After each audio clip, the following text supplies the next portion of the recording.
नीति बनी? देखिए, सबसे पहले नीति ये है कि अभी भारत सरकार कॉमन सिविल कोड लाना चाह रही है, उसका ड्राफ्ट बन रहा है और बहुत पर्टिनेंट मुद्दा है। हम लोग को जानकारी नहीं थी पहले, इसलिए हम लोग विरोध करते थे, लेकिन जब एनडीए में आ गए हैं और उसके बाद जब हम लोग इसके बारे में जानना चाहा तो common civil code doctor Bhimrao Ambedkar की बात है।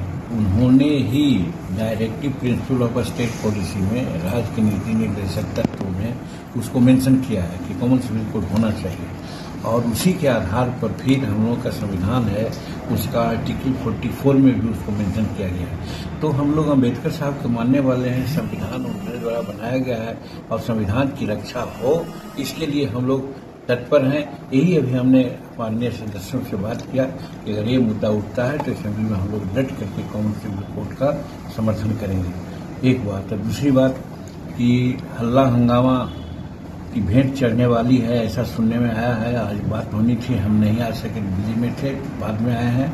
लेकिन हम जरूर चाहेंगे कि असेंबली में जो क्वेश्चन है, तारांकित प्रश्न है या कॉल अटेंशन है, ये सबको चलने देना चाहिए। इसके बाद अगर कोई बातें होती है तो होना चाहिए।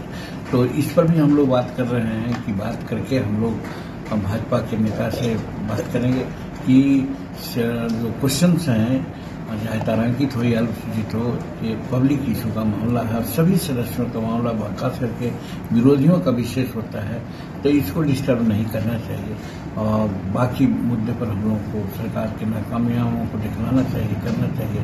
आज लॉ एंड ऑर्डर ठीक नहीं है, उसके बारे में हम लोग को सोचना पड़ रहा है। और देखिए ना, अभी हमारे मोहनपुर में जो हमारे प्रमुख थे, वो प्रमुख थे, ये स्कूल जांच करने के लिए गए थे, तो वहाँ का मुखिया अरविंद यादव है पर अपने 10 गुंडों को लेकर के उन लोगों को गंभीर रूप में मारा है।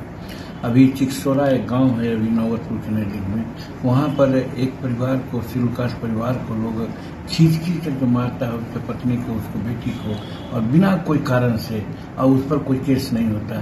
तो इस तरह से लॉ एंड ऑर्डर बहुत गड़बड़ है। इस पर भी हम लोग उस दिन बात करेंगे और कहेंगे कि साहब लॉ एंड ऑर्डर को सुधारिए। और दूसरी बात यह है कि हम लोग भी मांग करेंगे कि तेजस्वी प्रसाद जी इस्तीफा दें।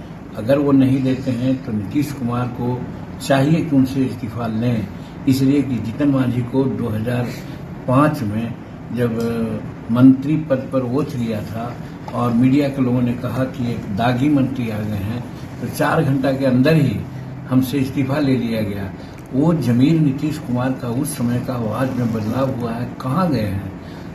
किस मुद्दा से उस समय ऐसा किया था, आवाज क्यों नहीं कर रहे हैं? तो ये सब बात भी हम लोग कहेंगे कि नीतीश कुमार अब राजद के हाथ में खेल रहे हैं, इसलिए इनको इस्तीफा देना चाहिए।